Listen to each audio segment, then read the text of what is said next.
Good morning, friends, and welcome once again to our Friday morning talks.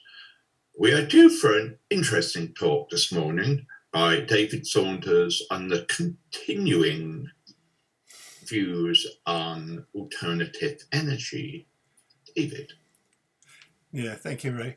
Well, we're sort of following on from a really interesting talk from Charles Gamble last week about wind energy, when I discussed this with Patsy, I sort of whimsically set the title as "Would you like cheap energy?" And the question is, what do we actually want to talk about today? I've invited my buddy Andy Burkitt to join us, and I'll introduce him in a few minutes. And I've got a couple of places where I would like him to speak to what I intend to get across. But what do I want to get across? There's in the 7 Habits of Stephen Covey, the first habit is habits of highly effective people. The first habit is to be proactive, to not just sit around waiting for things to happen. And then the next habit is begin with the end in mind. After which there's first things first and a few other habits. I used to be involved in teaching that. So beginning with the end in mind. And the big challenge facing us at the moment is climate change, and energy is a big chunk of that. And the last time we talked, I set up the meeting with, I asked people how concerned we were about climate change and whether we thought solutions were possible. And it was quite some time before everybody had said what they needed to say. Everybody had surfaced their concerns. So I've got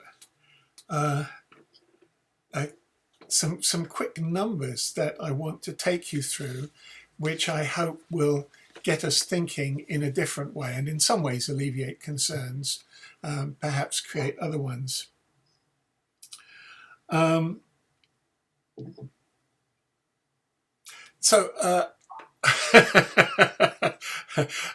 We're faced at the moment with staggering uncertainty about energy prices, so there's kind of an interesting question here: how much does energy cost, and how much should it cost, and does that give us any insights? So, and I've having thought of bringing this up early on, I've pretty much changed the notes, sat in the cafe this morning and rewrote the notes that I'd written before about what I wanted to speak about. So I want to start off following on from Charles, wind energy. How much does wind energy cost, right? How much should you pay for 1 unit of wind energy?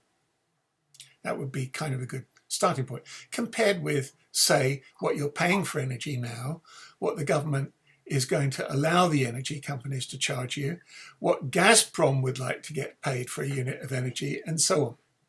So just to give us some sort of basis for comparison, because, we don't, does anybody know actually per unit what you pay for a unit of electricity in pence? Well, it's on my bill, but it doesn't actually mean anything to me. Okay, no, right. It's in the region of 16 pence a unit, and the price cap that the government has set takes it considerably higher, 34 pence per kilowatt.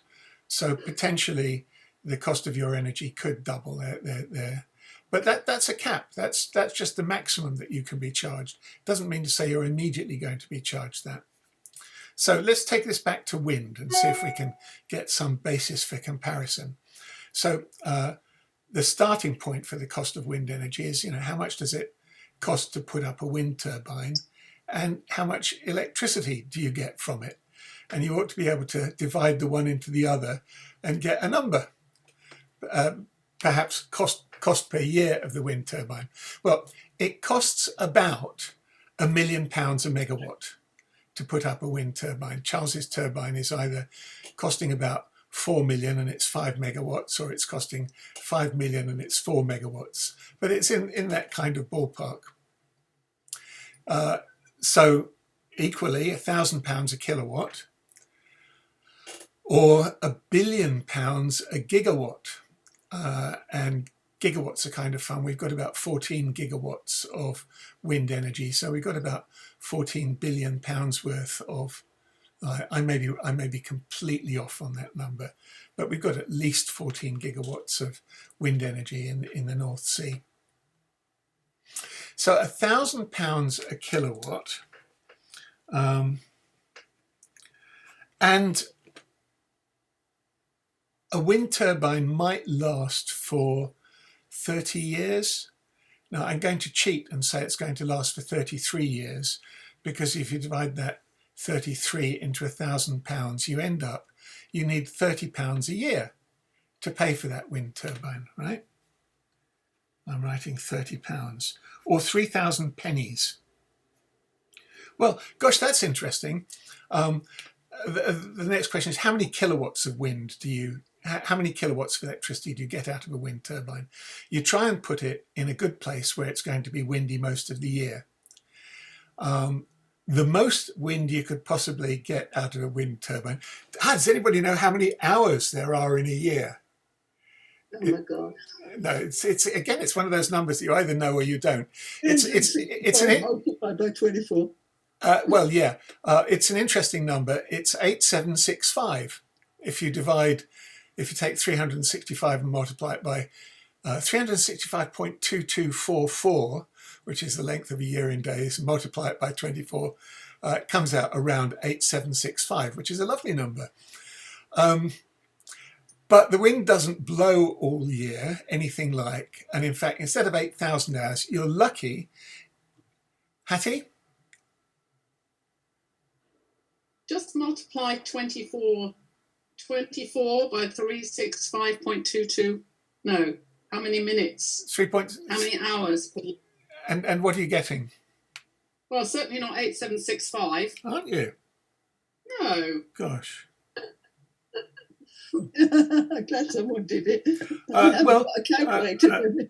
I've got 24 times 365.2244 is 8765.3856. All right. Okay. Apologies, my mental. No worries. So this is a little warm up, right? How are our brains coming on? Are we awake? So this is fun, and the magic number for a wind turbine in a good position is about 3,000 hours. Well, hang on a tick.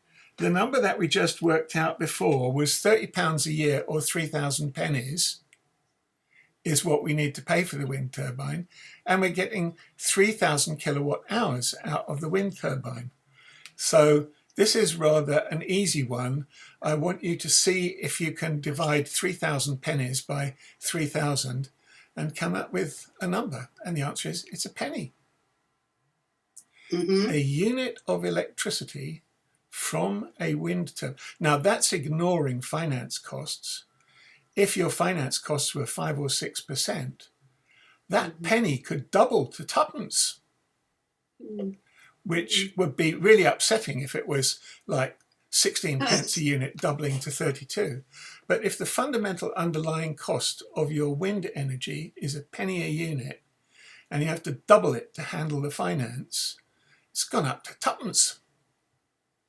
And between that twopence that it costs and the 16 pence that you're going to pay, or the 34 pence that you're going to pay, there is a lot of what I call wiggle room, or other people might call profit or rip-off. Hattie, you have a question.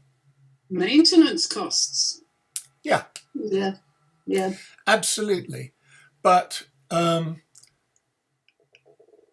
maintenance costs, so Charles has got the most wonderful spreadsheet. I mean, here all of this is borne in mind and taken into account. You do have to maintain, but it certainly doesn't cost as much to maintain a wind turbine as it costs to build one. right, or to run it. And here we're talking about all the building, the planning costs and everything were included in Charles's 4 or 5 million, right? So all the upfront costs and everything, and it would come down for a bigger turbine, and it would come down with building more turbines at the same time. So we've got this rather simple number to play with, a penny. Now, I don't know whether to get very excited or very angry about this. I'm excited because it shows the potential of a future of cheap, abundant energy. I'm potentially angry because it sort of shows that there's a lot of potentially, rip-off in the system. If we buy if we buy energy from Hinkley Point, the wholesale cost of energy from Hinkley Point has been agreed somewhere around 9 pence a unit, or in other words, 9 times as much as wind energy costs. Get it, 9 times as much for energy from Hinkley Point as we're going to pay for wind energy, as wind energy would cost. So this is to me the starting point for an interesting conversation, right? There are all sorts of other questions. Maintenance, absolutely Hattie, completely correct.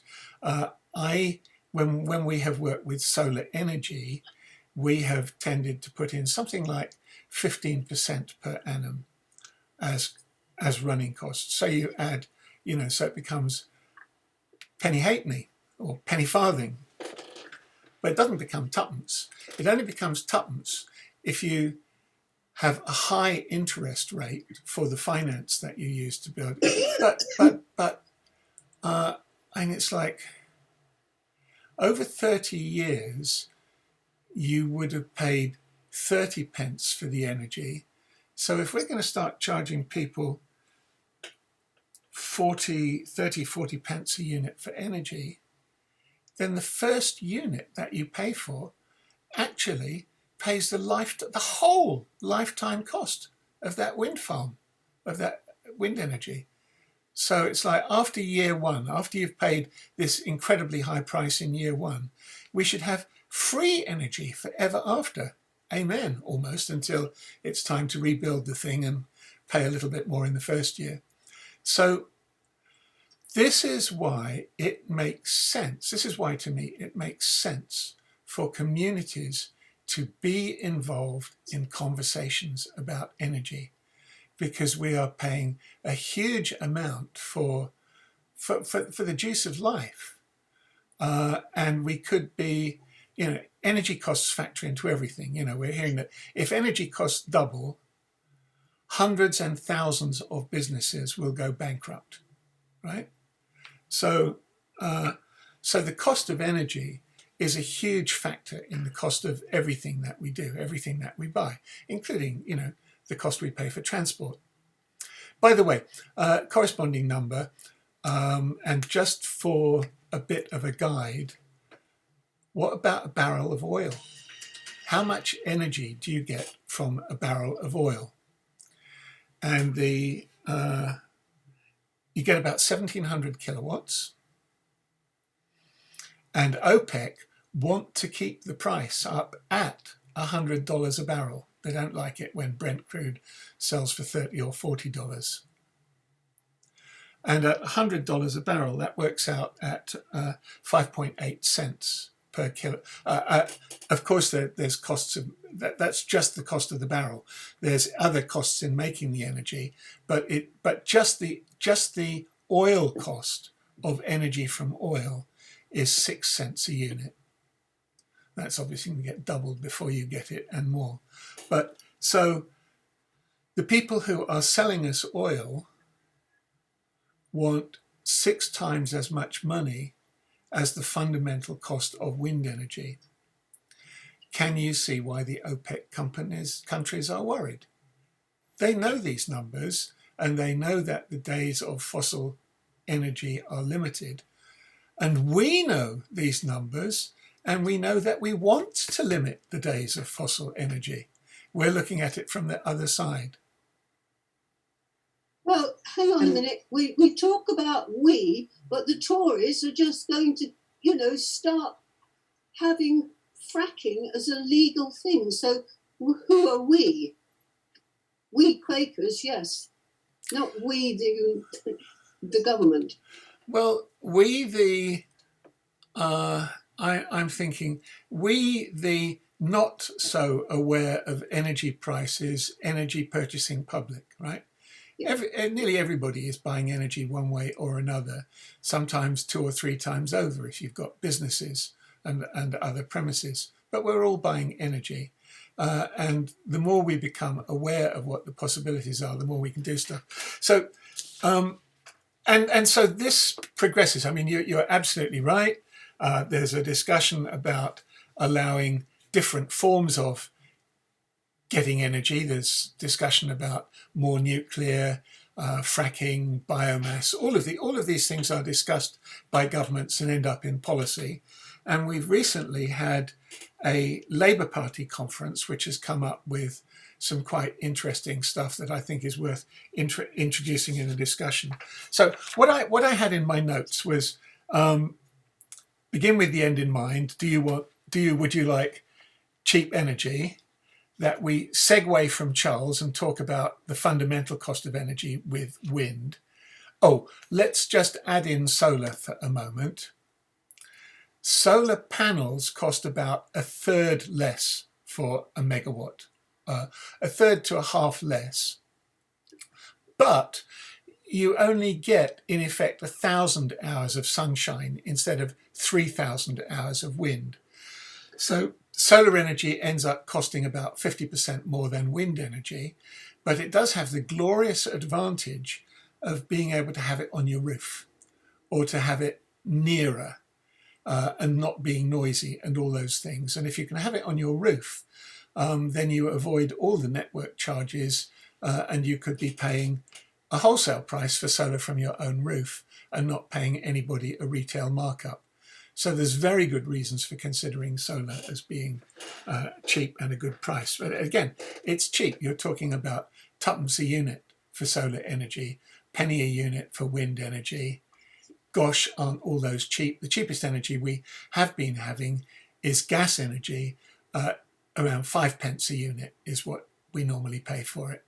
And electricity, we're paying about 16 pence a unit, a few pence less if you're a business. So, with just that introduction, we're facing a future of potentially cheap energy. And the question is, who's likely to give us the cheapest energy? And this is the discussion that I've been having with Andy and with Sarah, the Labour environmental group that we're both members of, for the last couple of years. So this I think is the point at which I'd like to introduce Andy and get a bit of his perspective. Andy's it'd take another 25 minutes to introduce Andy properly, but he's a chum I met a few years ago. He learned about housing from volunteering with Shelter in his very early youth. He's an environmental chemist. He can tell you about the metal content of cows in Cornwall, heavy metal content. But he set up and was chair of Ashley Community Housing in Bristol, which is a charity that houses refugees, with the wonderfully innovative idea of taking people in, giving them housing and training them and giving them jobs. So there's a potential here for retraining all of us to be retrofitters and housing retrofitters. And Andy's more of an expert on transport, much more than me, and I may be a little bit ahead of him in some aspects of energy. But Andy, given the idea that we want cheap energy in the future and that we could start to do it, what are your thoughts so far? And what would you like to say by way of saying something about this topic? What's coming to your mind? I think there's a couple of things which are interesting. First off, whatever we do has got to include a political dimension. Because with the, I think Angela said, with the Tories supporting fracking and supporting the big oil, etc., unless we get a very clear view and campaign. I mean, what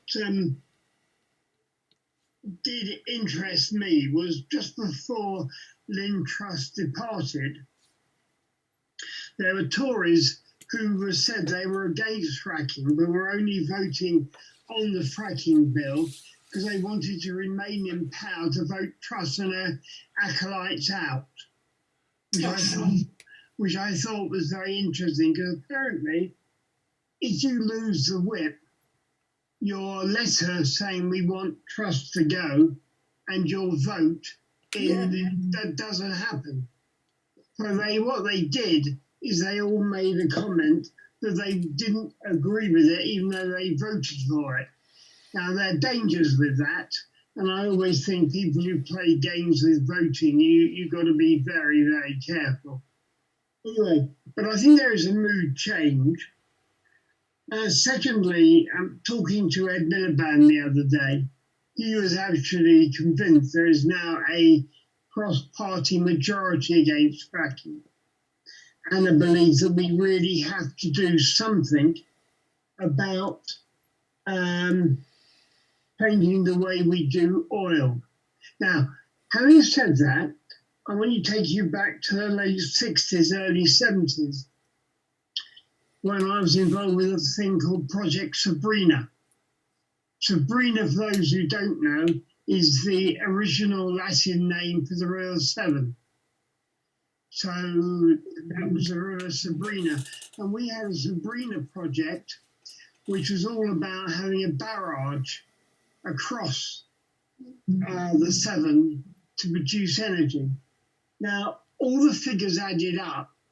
The reason it didn't go ahead, which was quite interesting, is there was so much pollution from people like Rio Tinto, zinc, etc., that they would have killed off all wildlife and everything.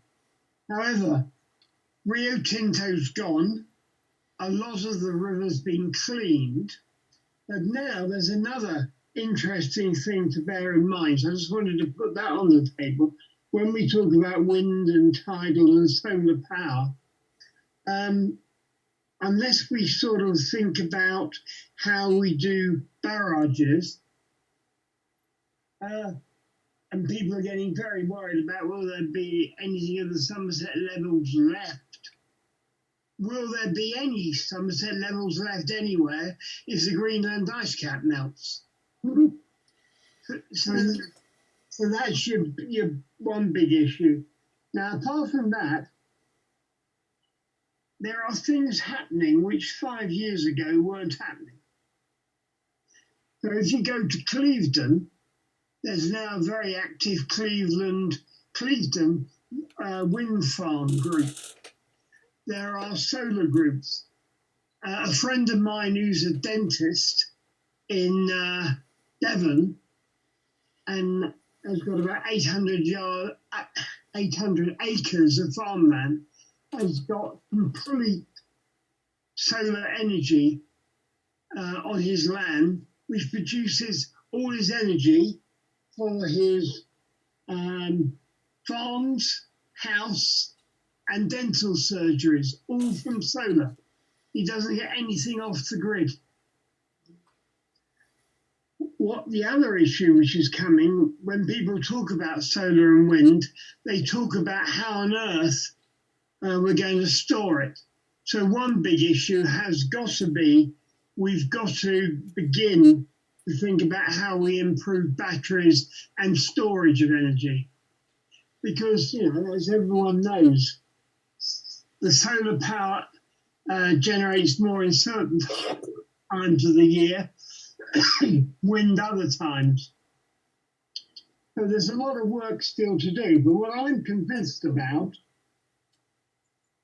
is that we've now got to really begin to work on how we store it and how we do it. The other thing, David, you mentioned transport. Electric energy, which goes down the side of the railway line. There's a big group called Riding Sunbeams, which is putting solar down the side of electric railways and running the electric system of solar energy. And Network Rail are very interested in looking at that in this area. And one of the first areas we've asked them to think about doing it as a pilot will be the run down from Parkway to Temple Meads when they electrify it and get it powered off solar. Okay? Brilliant.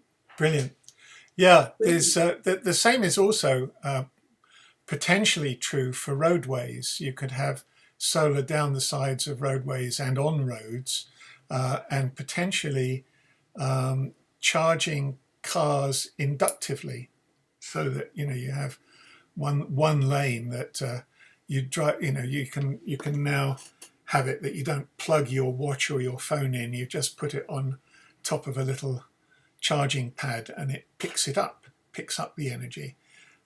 So inductive coupling, that's how the magnetic levitated railways work, inductively coupled energy. So there's all kinds of stuff that we're learning and that's new.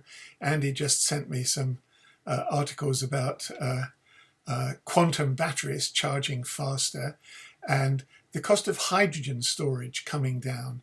It's now as cheap to run a bus on hydrogen as it is to run it on diesel. And at the moment, the hydrogen can be made from electrolyzing water.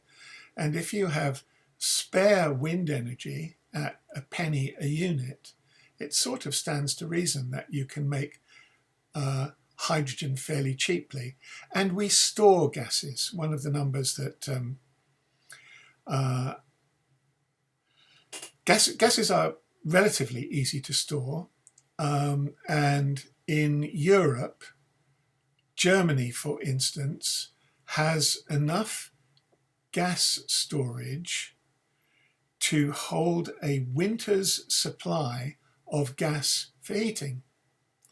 And that's explained very easily in one word in Russian, Gazprom.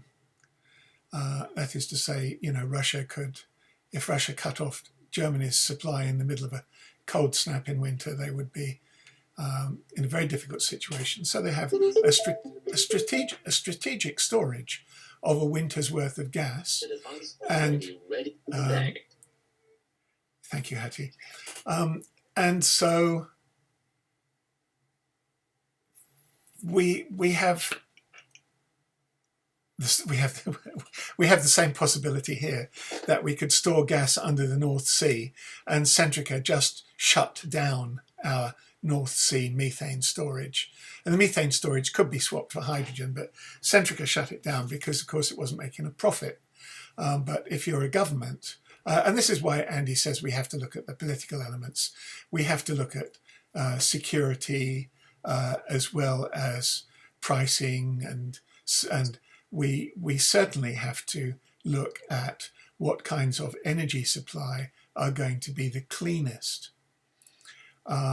But it seems that with the combination of wind energy and solar energy and electric batteries, and especially electric vehicles, the battery storage in your electric vehicle can potentially be charged up during the day from cheap solar or whatever, and actually used to power your house at night, and if necessary, to power the grid. The first smart chargers that are actually two-way are already in existence. And OVO, of course they're more expensive, and OVO have a scheme where, hang on, guess how much you have to pay? They pay you £75 to put in one of their smart chargers. Why would they pay you to host one of their devices? And the answer is because they're going to use the battery in your car and they're going to trade the energy. Right? They're going to charge the car when the energy is cheap and use it when it's expensive. And you could tell them, you know what, I'm not going anywhere tomorrow. I only need to have enough energy in the car to run around. So you might find that you put the car in the garage in the evening with a full battery, and in the morning it's only a third full, but OVO have made a bunch of money and is splitting the profit with you. So this is very clever and very intelligent use of the storage that you kind of get for free if you're buying an electric car. And hydrogen is the other thing. Batteries, you're never going to have a battery that you could charge in the summer and use in the winter. It would be too expensive. But making hydrogen during the summer, in fact, you have to make hydrogen anyway fairly quickly because as we use, I've got this little app which shows how much energy we're using. And typically, the UK is using about 40 gigawatts of electricity. By the time we've got electric cars and electric heating, that may well have doubled. But 40 gigawatts is, that's not a lot more than the wind energy that we've got in the North Sea. And we're planning... Sorry? 40 gigawatts of electricity per watt. Per month?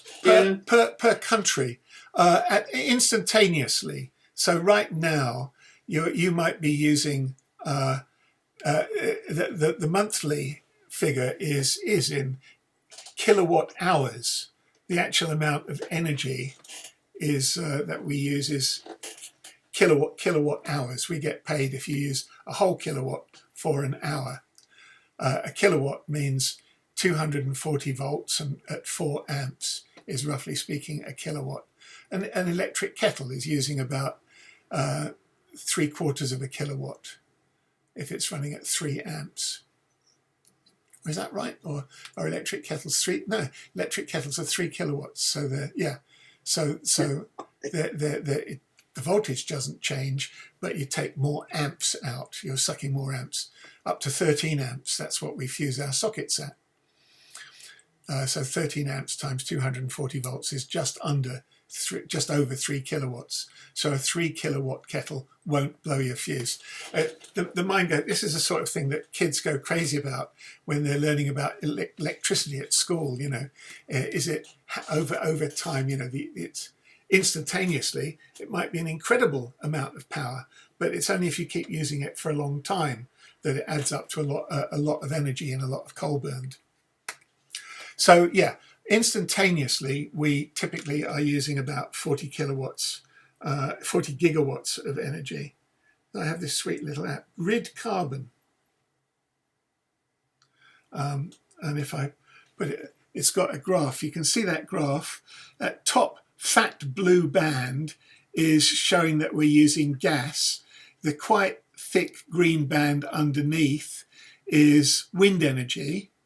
And all the rest of it is nuclear and so on and so forth. And you can see a little stripe of yellow, and that was around midday yesterday. That was the solar energy from midday yesterday. The one thing you don't see is the solar energy coming off our rooftops, because that doesn't go through the grid. But and the number there, that all of that is under 40 gigawatts. So the UK at the moment is using less than 40 gigawatts of energy. David, is that called red carbon? It's called grid carbon. Oh, grid. Grid carbon. And so the point is, as soon as we have more than 40 gigawatts of wind turbines in the North Sea, we can't pump it into the grid and use it because we're just not using that much energy. So at that point, you've got to start storing it. And actually, it turns out to be quite a good strategy to gather the electricity from wind turbines in a central place like an oil rig and electrolyze water there and pump it to the shore as gas rather than along cables. So you pump it along a tube, and that gas doesn't have to be used immediately. So you've already, even if you've got more than 40 gigawatts of wind generation, you don't have to be using it. At the moment in Germany, they had lots of solar in the south of the country and lots of wind in the north of the country. So they ended up having two very expensive cables running south-north, one to take solar to the north and one to bring wind to the south. But there were still times when they had more electricity than they could use. And the price of electricity, in the instant that the momentary price in grid, the price this moment, when I've got more electricity than I can use, they paid you to use electricity. The price went negative.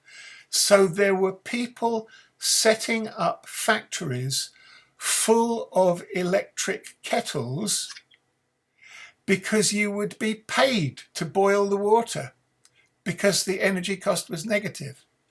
Now, that's very, very silly, but it's a point on the learning curve. And the point is, oh, we need more storage.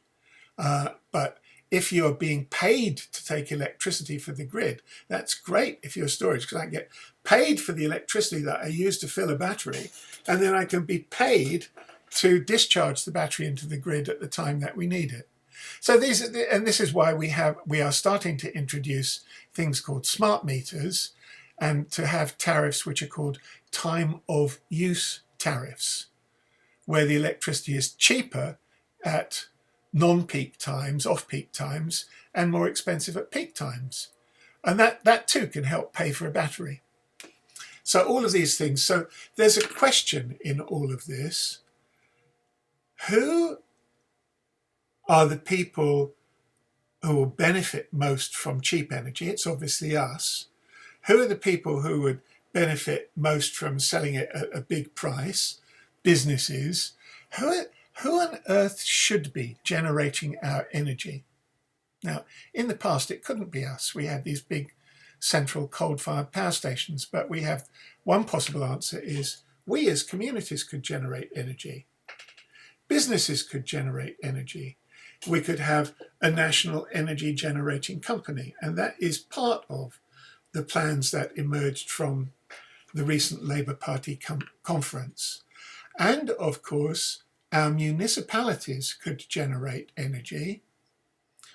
And the interesting one, so this is why Andy and I and Sarah have been thinking about this, because we've been thinking, look, with the government that we've got and with our rapacious energy companies, how can we start to think of ways that communities can bootstrap this? And now we've got Lawrence Western are putting up a £4 million wind turbine. If Clevedon were to put up two £4 million wind turbines next year, and Western Supermare were to put up 4 the year after, and we kept doubling, then funnily enough, in 10 years, that 5 million would be 5 billion. And we would have invested one way or another enough in energy to provide all of Bristol's energy. So there is a way that communities, just by working steadily, and we may think we don't know how to do this, but you all heard Charles last week. He certainly knows how to do it, and he's working for the community. He's not working for Shell or the government. He's working on the side of the community to deliver cheap energy for communities. So communities could set up to do this themselves and to build up. Councils could think about this, and all the time that Andy and I have been thinking about this, it's like, what if we never got a decent government again? What if the Conservatives are always thinking of ripping us off? Let's think how the communities could do this. And then in quick succession in September or October, we had the launch in Bristol of a project called 3CI, which is the city's Climate Investment Commission. Oh, sorry, can I interrupt? Is that the City Leap Energy Partnership? No, it isn't. That's something different. Yeah, it bears on it. Because Marvin was saying way back, 6 or 7 years ago, we'd like to do things to create equality in the city. We would like to do something for climate change, and the government won't give us any money, and we can't do this on council tax. So let's set up a project and ask if anybody's prepared to invest in Bristol. And they set up this project called the City Leap Prospectus. And it Yes. was a booklet that said, look, there's all these things that we could be doing. Is anybody interested? Do you think that you could work with us somehow in partnership? And it really was sort of like, it was putting a finger in the air. But it mentioned numbers. It had a number of about, the council thought that it could aggregate about 870 million quid's worth of worthwhile energy projects one way or another. A number of people, there were about 150 responses, and this got whittled down to 8 and then 3 and 1 dropped out. And it's now down to 1, which is a partnership between an American energy planning company, energy services company called Ameresco, which is short for American Energy Services Company. No. Yeah, it is. Yeah, something like that. I'm forgetting which way around the acronyms go. But so Ameresco.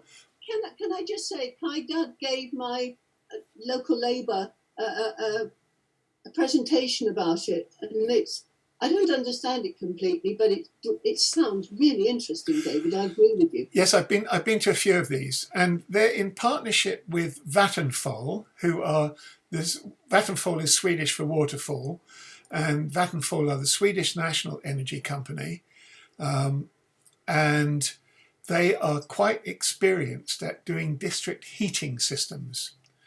And Bristol has already been working on this, the idea of pumping energy from central boilers to buildings that need heat. This is very common in Northern Europe.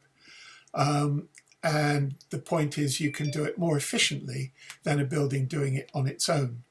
And around Templemeads, there's the beginnings of a district heat network.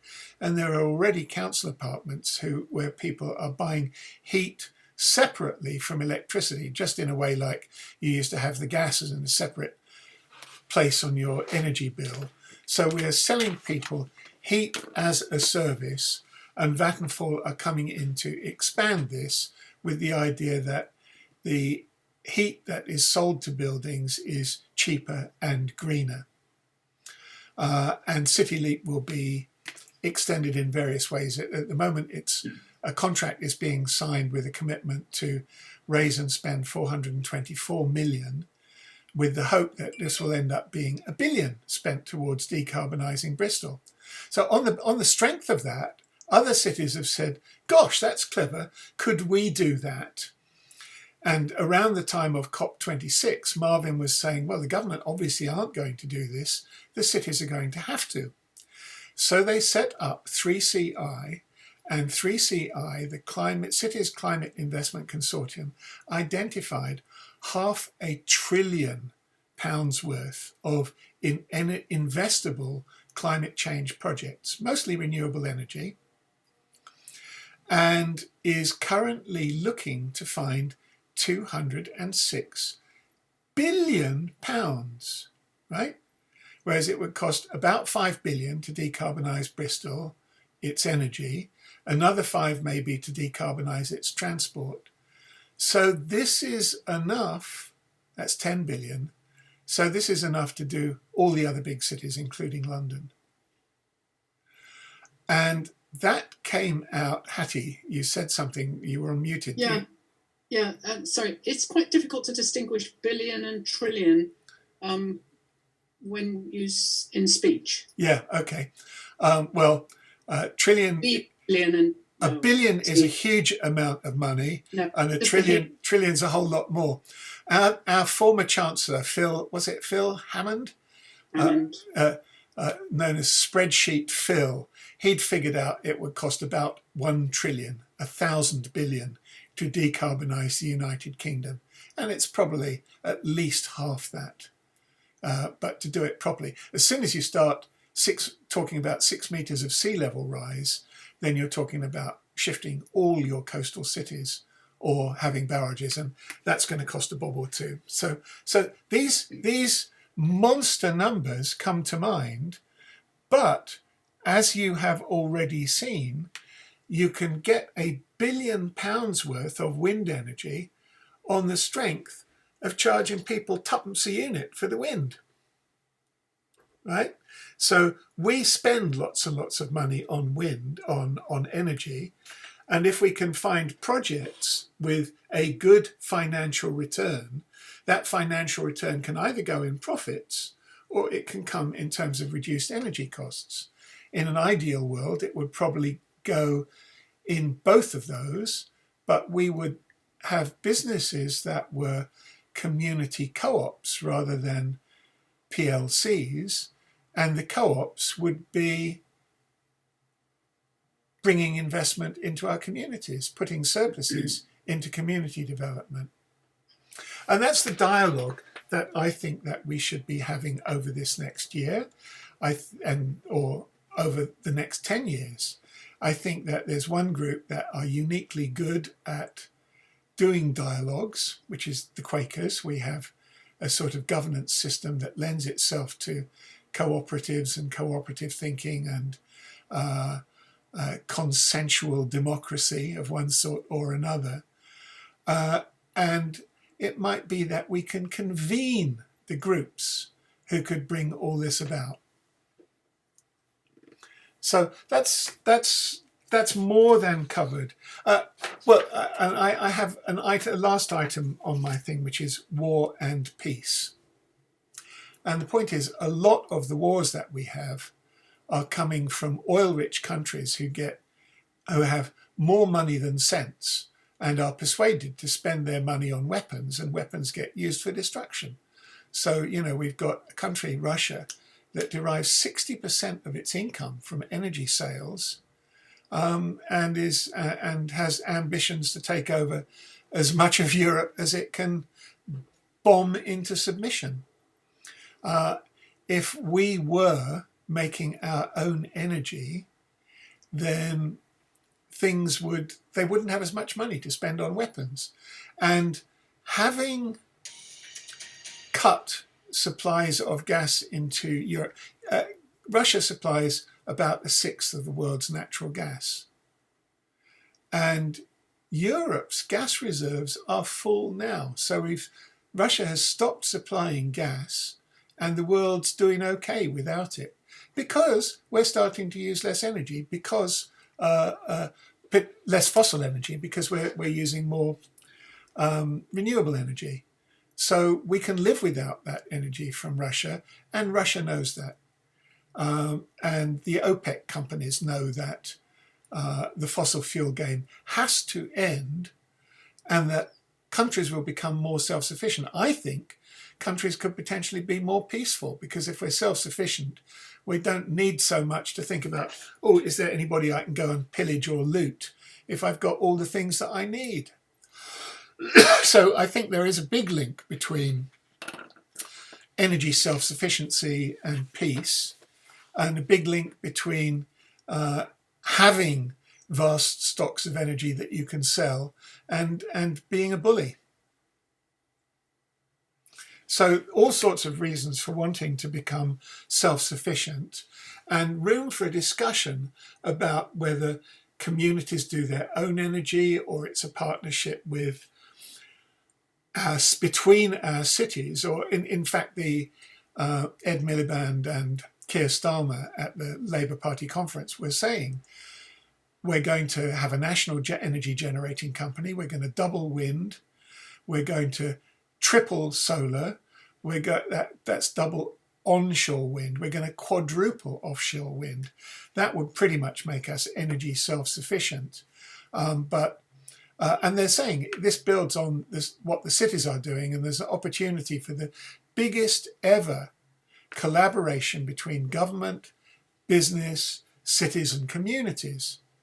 But I think it's for communities to fight for their space, and the fact that we're already having multi-million pound projects that can double and double and double again gives community, you can no longer laugh at communities and say, no, you're the customers, you're there to be exploited. I think it's time for the worm to turn and say, we are the customers, we're the users, we're the people who buy the energy, we're the people who buy the electric cars, we're the people who buy the batteries and create the storage. We should be owning our own generation, and then having a discussion with others about how we price the energy, how low we price the energy, and what we do with surpluses for our communities. Thoughts? Here's a nice little tidbit. Oil is only, and has been forever, priced in dollars. If we use less and less oil, will that affect the American economy? Yeah, there's a tendency. If in the past, if you started saying we're going to trade oil in our own currency, that was the trigger for the CIA organizing a coup d'état, and that happened in Iran. And Gaddafi was saying the same kind of stuff, and so was Saddam Hussein. So you want to be very careful when you say that. But China is saying that at the moment, and they're talking about having a gold-backed reserve currency that energy would be traded in. But at the same time, there's a better conversation to be had about trading far less energy and countries generating their own energy and being self-sufficient. Graham, you wanted to say something? Yes, this is not so much a question as a moan about the standing charge. The figures for the last month of my energy costs, this is with OVO, are that I'm now paying 75 pence a day on the two standing charges, 15 shillings a week without using any energy, 15 pence a day without using any energy at all.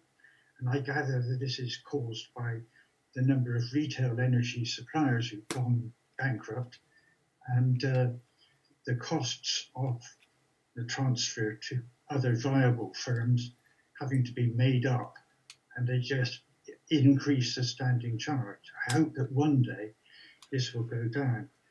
Over the month, my total expenditure on energy has been £28. That's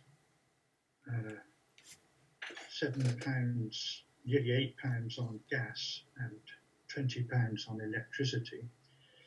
The standing charge is £23. So a major part of our costs, our expense on energy is not for energy at all. It's just to fill financial gaps, and they call it the standing charge.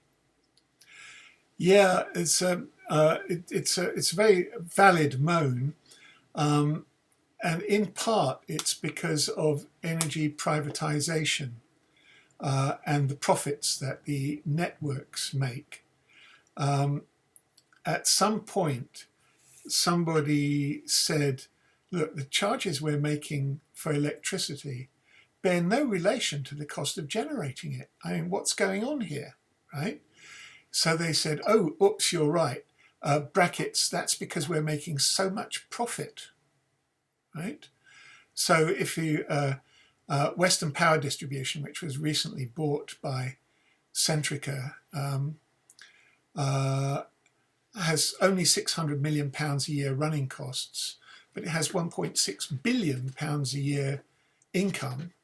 And if you look at it's £600 million a year running costs and a billion of profit added onto that to make their income. So that's how much. So they're charging 2.5 times the cost of the electricity and shipping 1.5 times the cost of the electricity out as profit. I mean, it's extraordinary.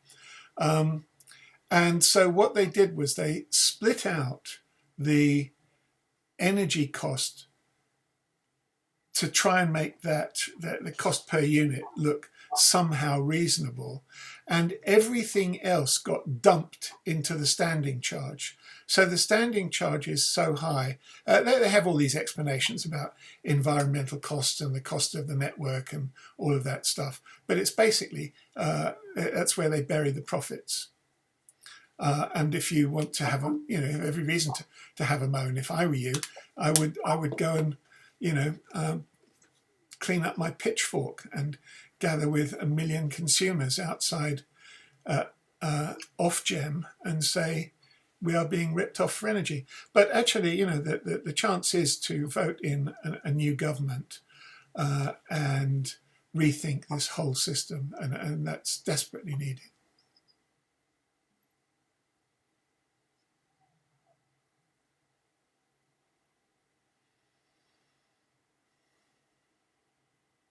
So does that mean we can't do anything? No, it means we can do everything. The idea that I was working, I see Andy's popped off, but the idea that we were working with CERA was not just that communities should work to develop their own energy. There's a project called Community Climate Action Project, which has got £2.5 million in funding to work on 4 neighbourhoods in Bristol. And Andy's on one of those neighbourhoods, Eastern, the East Side Partnership. And Lawrence Weston's part of it, and so is Hartcliffe and BS13, and so is Lockleys. And our idea is to shift from working with 4 neighbourhoods with £500,000 each to play with, and to work with 4 constituencies and talk about investing £1 billion in each constituency and work with our MPs towards that. At which point the MP would be involved in developing the local economy and its renewableness, and they would be going to Westminster representing us and our needs rather than representing the needs of the multinationals who lobby them. Jenny. Right. You've probably heard me whinge about this before, but I'm going to do it again because I think the more people that know about this, the more you can start to think with me how the hell we sort it out. I live at Stockwood. It's part of the Dundry. I always think of Dundry as a slug, and we're on its nose before it starts to go down again to normal. It would be ideal for wind turbines, but we have an airport around us. That airport is coming in day and night round the fields round my house. I can wake up at 2 o'clock in the morning and I get planes going through. They not only do that, I noticed that I was getting pollution in the pond in the garden. I also noticed that the a place where all the flowers and plants and everything are being sold just over the border in Somerset have had to put a roof up because of what's happening.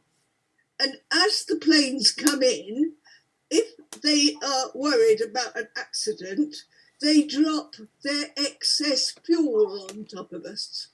So that's going into the fields, it's going into our ponds, it's going into the wildlife surrounding the city, and nobody seems to think that it's a health hazard.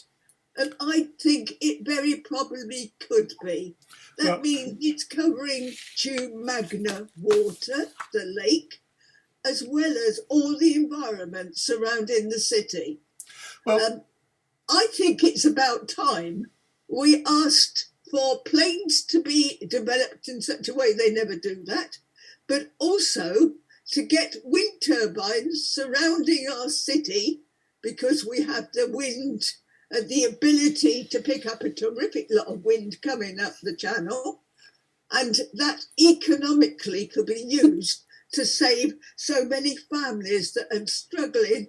I've turned my heating off and it's only on for about an hour in the morning for us to have a warm wash. Great. And that's it. Well, there's as you probably know, there's an inquiry coming up with a protest about allowing for the expansion of the airport, which would have a lot more night flights and all of that. All of that's in the air. It's part of a national debate.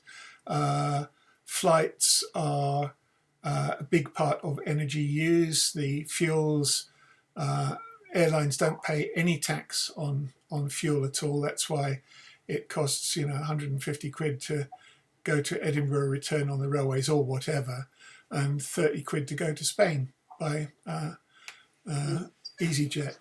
So there are huge anachronisms, and we need to be having a broader national debate, and just screaming at the government doesn't work. Governments tend not to react, tend not to listen to protesters anything like as much as they listen to the lobbyists who fund them. And I think there's the opportunity for our communities to become the principal lobbyists of government, to work with our MPs around our local plans, and then there would be time and room for people to set up a proper debate about air transport and to carry that across the country rather than just make it about airline fuel being dumped on one particular hill in one particular town. These things have to be thought through nationally and locally, and there's no reason why the local populations aren't. That sounded like I was just about to say, so we don't have to think about it.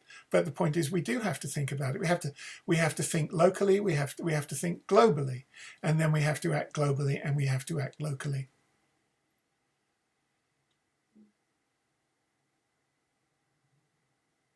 Well, I think Carry on, Chair. John? I think too, the thing of Quakers, you say locally and globally, also what we do individually, which is, it seems to me, essentially what Quakers are about, what we do individually. Well, yes, absolutely. But, Quakers also have something of a reputation for having established ethical businesses in the past and having established the most incredible social action groups of one sort or another to tackle global and local issues. So, Quakers tend to be proactive, which Stephen Covey would have approved on. And then look at, what ends have we got in mind for humanity and communities and us as individuals. We want to live the best possible lives, have the most spiritual growth, but that applies to communities as well. I did raise this, by the way, when we had an European representative in our area. And after a lot of time, they did actually come up with some of the facts that proved it was absolutely wrong that all this pollution was being dumped around the side in the middle of our city. But nothing's heard of it now. We're out of Europe, which is silly, because we ought to be asking for the whole of Europe to get protection as well. Well, it seems we're coming to the end of the... I woke up this morning and thought of the Brexit albatross, which is that there is a Brexit albatross, and it hangs around the neck of whoever would be Prime Minister, and it's a curse. And until somebody realizes that we have killed an albatross, and we have to do penance for it and right the wrong, it will continue to hang around our neck as a country. I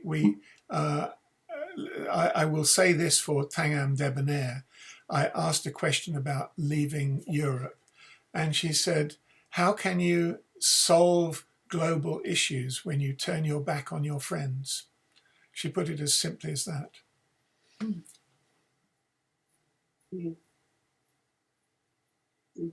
Any other questions or comments, friends? Lovely. In that case, I think we have come to the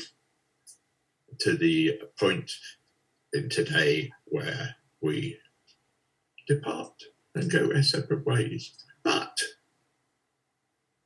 next week, the person who is sitting next to me on my screen, the wonderful Jenny Smith, will be regaling us with more tales from her very interesting life. And here are all the diaries that I've grabbed to start looking at them to see what I can talk to you about. Lovely. But remember, I can't talk to you about everything because some of it was confidential. Good enough. We look forward to semi-unexpurgated but slightly red-lined talk next week. Thank you, everybody. Thank you. Thank you. Thank you.